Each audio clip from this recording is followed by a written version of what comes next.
Hey everyone.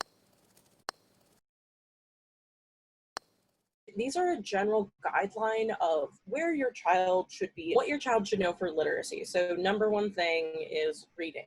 If your student is below grade level by third grade in reading, that should be your primary focus. And I don't say that as someone who's biased towards reading.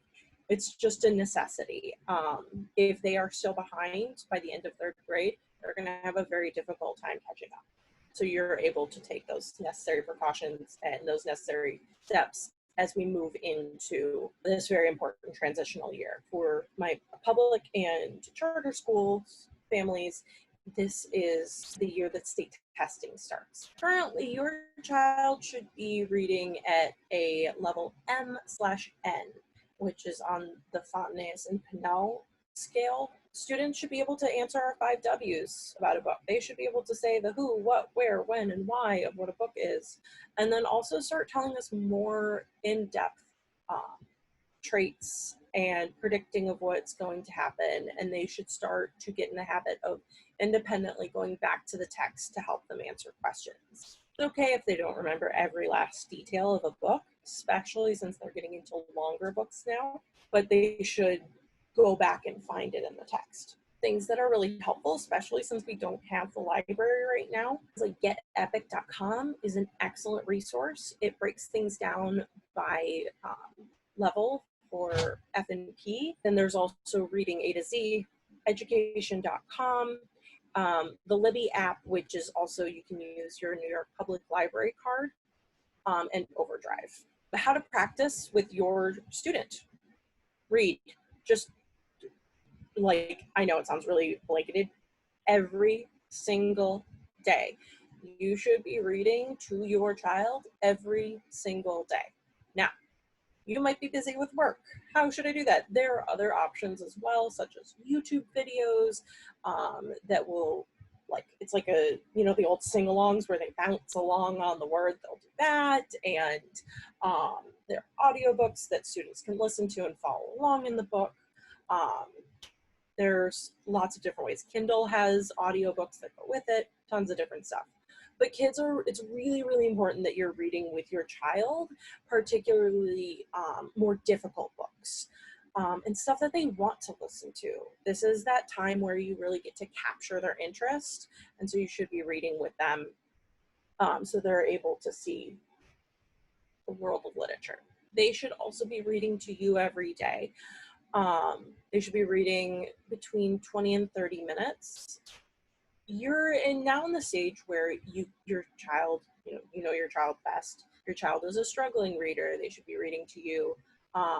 If they're on grade level, they can read independently in their heads, but they should be answering questions. And something that I find very helpful and fun is you can have like comprehension cards, which I put here. And and what they'll do is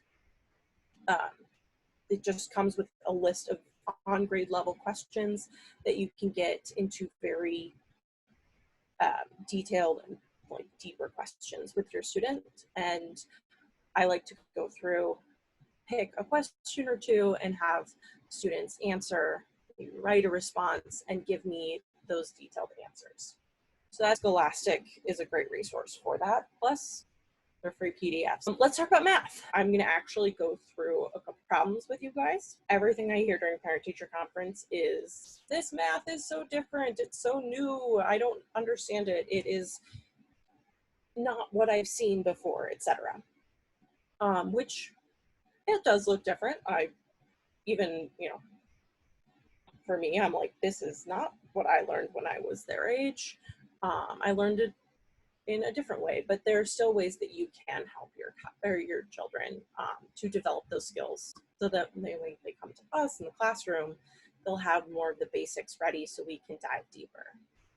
The first thing they should know is skip counting by tens. They should be able to go through and be able to count all the way up to at least 100 by tens, but even then getting into the hundreds and eventually to 1,000. So, and noticing the patterns that's happening there.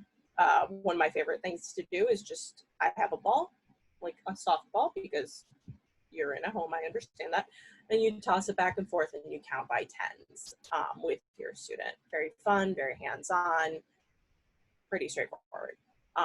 You can also count with like dimes and money, because they will continually be using those, and that helps to learn about place value for later on.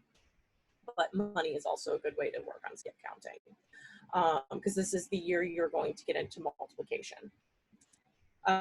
They should know their basic addition and subtraction through 100, including 2 digits. I'm subtracting 40 minus 25. They should be able to do things like that. Basic multiplication facts. They should definitely know their basic multiplication facts, 1 through 5. We're going to go into more like, how do you actually, like, you're going to actually learn like what is multiplication this year. But if a student is able to go 2 times 2 is 4, it can be very helpful. And that's also where the skip counting comes in. Last but not least, how to distinguish groups. And we're going to talk about that, because I was thinking, like, how do I break it down in that regard? You're looking, when you are doing multiplication, you're counting in groups. You're saying like, oh, I have 6 groups of 5, therefore I have 30 of that thing total. And so we want to make sure that students understand what is a group. So now we're going to give that a shot. So you're going to start seeing these left, right, and center this year. So get familiar with an array. They're everywhere. And students should be able to distinguish between a row and a column. And so in this case, I have 2 rows of 4. And so 2 times 4 is 8, because I can also count 1, 2, 3, 4. Oh, I have 2 groups of 4. So fun ways to do this, just taking something that they like paper clips or pretzels or M&Ms is always a solid one. Literally anything around the house. Okay, I want you to make 3 groups of 2. How many do you have total? Write your multiplication sentence. Addition word problem. 114 birds were sitting in a tree. 21 more birds flew up to the tree. How many birds were there all together in the tree? Okay, so my important information is 114 birds sitting in a tree.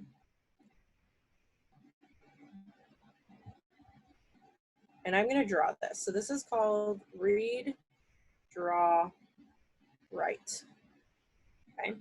I'm not going to draw all 114 birds. I am going to go through and just draw. Okay, so here's, I'm going to write 114 up here. Just to, what you're doing right now is helping them to visualize. And you're developing these skills of really understanding what the problem is asking. And then 21 more birds. Oh, more. That word is addition. So I know I'm going to do 114 plus 21. Cool. And then your student can choose any strategy. You've seen stacking before when you're lining them up by place value. You could do, okay, I'm going to do 114 plus 20, do it with friendly numbers, and that is 134, and then plus 1, which equals 135 birds. And I can check it up here, 100, 5, 3, 1. Cool. So really, so this is my reading, this is my drawing, this is my writing. So there are lots and lots of great books out there that have word problems, and talking about it and adding and acting things out and drawing things out are going to be really helpful.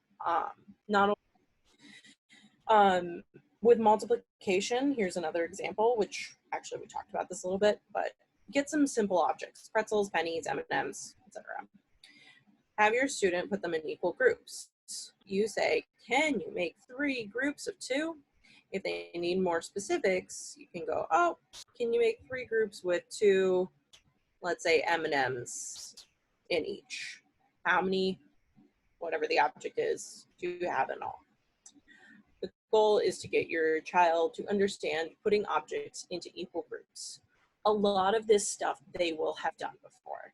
This is a very common thing, especially when you're younger grades and you're doing simple addition, but you're doing it with more than 2 groups now. So some resources to help them. Education.com is excellent. It's free to a point, but then it's $12 a month after that. But it's awesome. It has printable worksheets, online games, they do full workbooks, and students love it. Some Dog is another one that's really fun. It has a bunch of online games.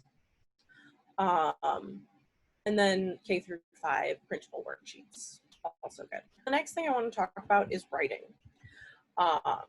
With writing is going to ramp up this year, and you're getting the state test year.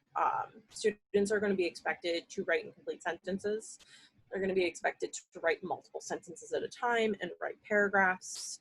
The state test and like teachers in general, we don't look for perfect spelling. I don't expect your kid to come into my classroom, sit down and be like, supercalifragilisticexpialidocious, and spell that out. I don't expect that, but I do expect them to have what I like to think of as legible spelling. So like I'm able to go through and see like, oh, they wrote out boat, B-O-T-E, because that's the phonemic way that they're able to sound it out. And then also like sight words are really important. So, like they should be able to spell because, they should be able to spell over and the, and all your snap words that you've been seeing for years at this point. You should be able to come up with claims and point to parts of a book where they figured out that claim from.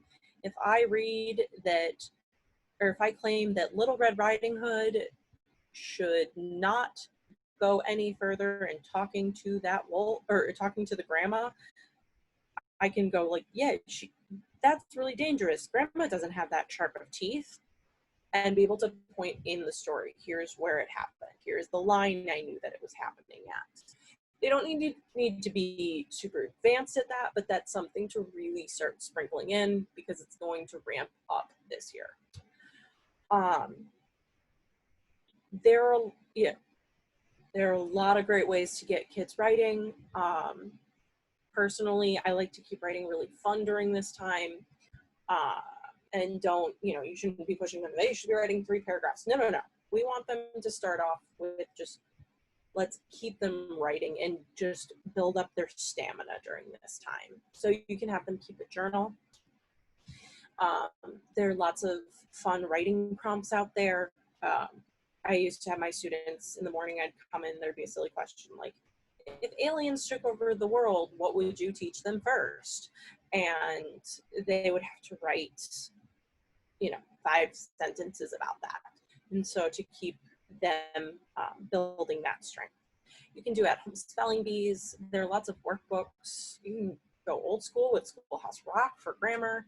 And then on top of everything else, just read. So in order to help them to develop these expressive and receptive language skills, so with writing, they should be able to answer questions more than yes or no. They need to have a claim and they need to have reasons. If you're going to claim that Little Red Riding Hood should not, should she go into the house? No. You can't just stop it. No. Why? How can you tell? What sentence in the story backs up your point? How do you, what is, and get your kids to start giving you longer answers. If someone, or if one of my students is like, hey, I should be able to have an extra 15 minutes to play during choice time today. Okay, why should you have that? Give me a reason.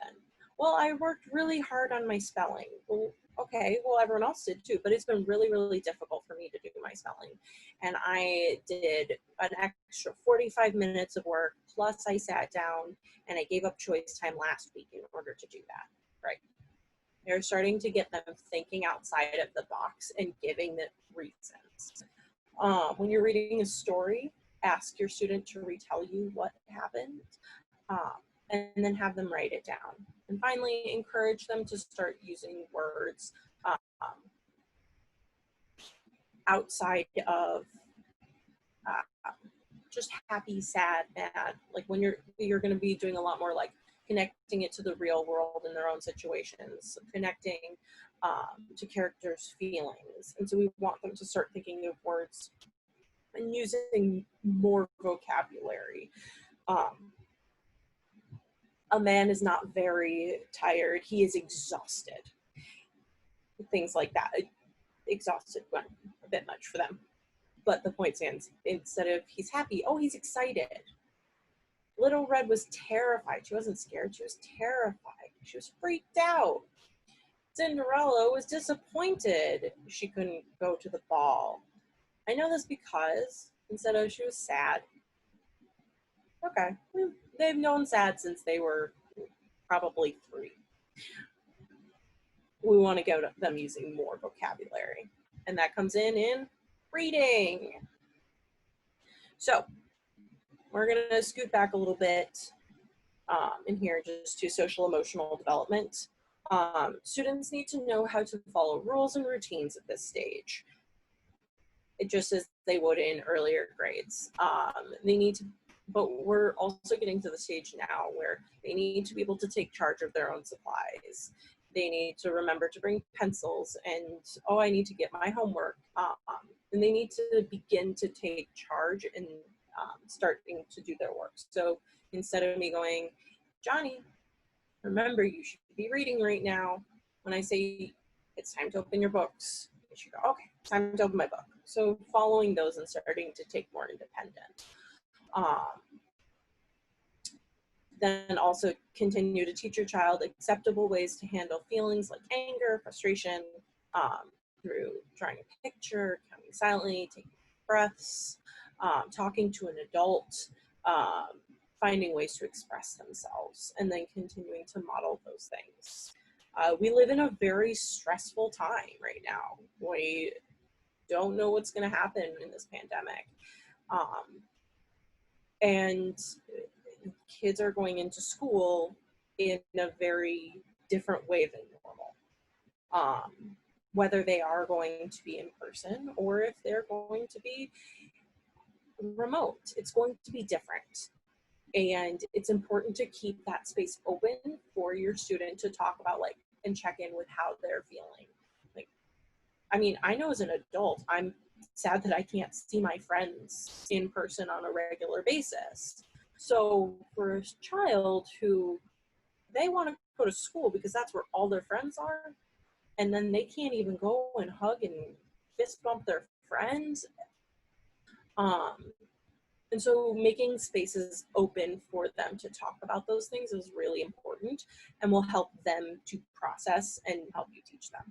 I digress.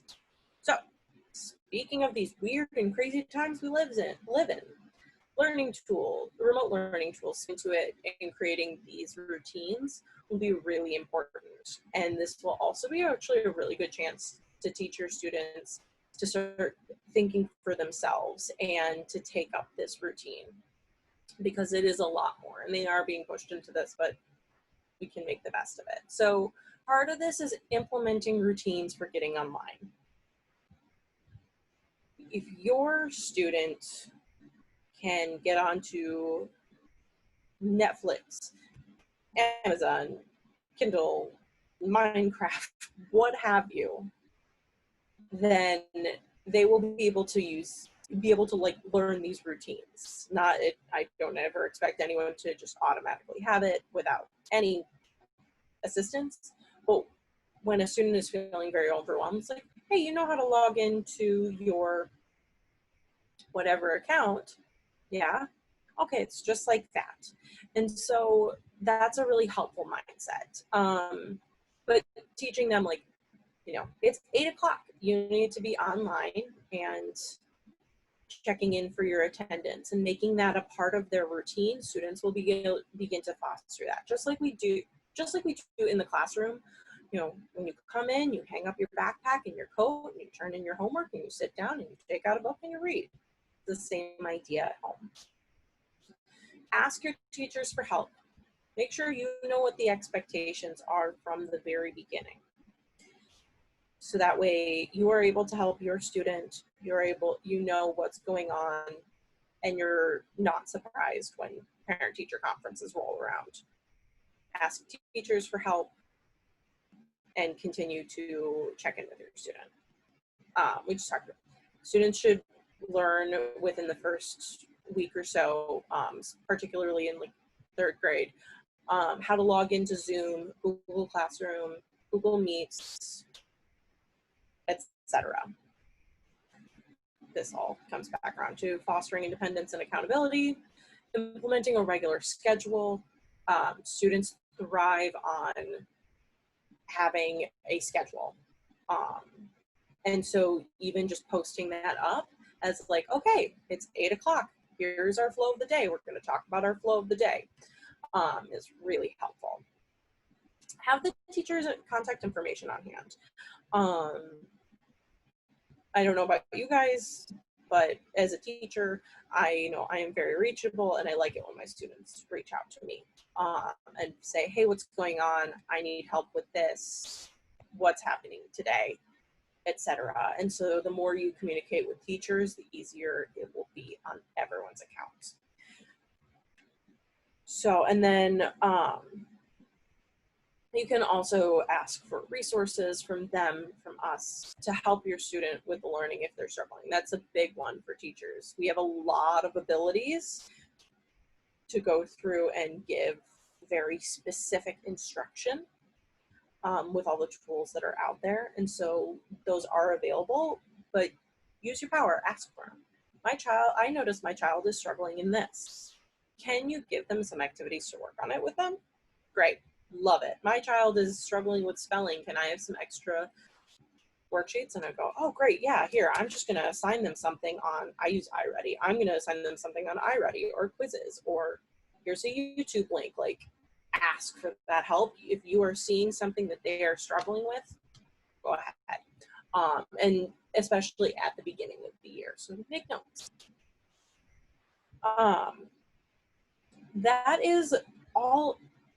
That's all I have to say for right now. We can definitely open the floor to any questions. A lot of your presentation was about things that parents or in-person educators can do to assist their students. But I'm anticipating that most of my students are going to be remote. I'm an involved tutor as well. And I wanted to know, like, okay, so rows and columns, I can definitely see if I was there with the student helping them organize things in rows and columns in person, that would be a little bit easier. But remotely, do you have any strategies maybe for helping keep their attention or helping them do things themselves if you're an educator who's doing things remotely? So something that I find really helpful is having students when they can share their own screen. So particularly with, also I work with a lot of, actually I work with a rising 2nd grader and a rising 3rd grader with Evolved right now. And so they are young and definitely a bit bouncy. And so which of course, so something that I find really helpful for them is to go through and they can use the annotate button on Zoom. So I'm going to switch gears real quick. So just hang tight with me. I'm going to go and share so there's a feature called Whiteboard. And so let's say I have a student who is, I'm working on, like, okay, so Yari is going to have me make 3 rows of, or yeah, 3 rows of 6. And so I'm going to take my stamp button, and they love stamping. I don't know what it is. Every student I've ever worked with just loves stamping. And so they can, and they love to put the arrows in everywhere. I don't know. But that's been, and so I can sit there and, okay, so I can write on the screen. Mm-hmm. If you haven't, I mean, how I was writing is I have my iPad and an Apple Pencil, which, boy, have I gotten a lot of use out of that during this time. And so I was able to write on my screen on Google Slides. I can write in Apple Notes. I have a thing called Good Notes that you can write in. There's a ton of different ways. And you can use whiteboard, like if your student is using an iPad to work with a tutor, or even just to work with teachers, etc. If they're able to share their screen, they can share this whiteboard and they can draw stuff, and they can, I'm gonna write things. And I did, one of my students I do spelling with, and so I just have her put in, instead of using her finger constantly, Meredith, that sometimes people, even though you're the host, I also have the ability to annotate. You do. And so, I can yeah. put And check so marks all over the place. Exactly. And so, like, Undo all of my check marks. I've got all of those abilities. I can even have it so a student can remotely control my screen. I don't do that one frequently. A student has to have a lot of trust, because I'm like, you don't need to be able to access everything on my computer. But when I build up trust with the student, I will allow them to have a little bit of a way with it, particularly when I'm reading. So, like, if I were to read with a student, I go to Get Epic. We're going to go to, here we go. And I share my screen with them. So hopefully you guys can see that. And like, we were reading Flat Stanley the other day. And so I'm able to do that, and students can come on and like through, if I give them remote control. And so there's still, like, it's a book. It's still there. Like, don't get me wrong, I am all about the the paperback book life. I have like 5 books on my desk, but this is what we got. And so you're still able to get a lot of selection, but students are able to engage this way. They're able to take quizzes at the end and get other things, other selections. So this is also a good way to engage. And then students can also come in and they can go, oh, I want to read this book. Or, oh, I'm looking to find, a text quote, text evidence. I can put up, Stanley shook his right foot twice. Great, that's my sentence that I want to use to prove my point. So there are definitely different ways to do it with that. Does that help, Yari? Yes, that does. Thank you very much. By thanking everyone for attending tonight's webinar. If you would like to do a deeper dive into your child's learning and readiness skills, please feel free to connect with us.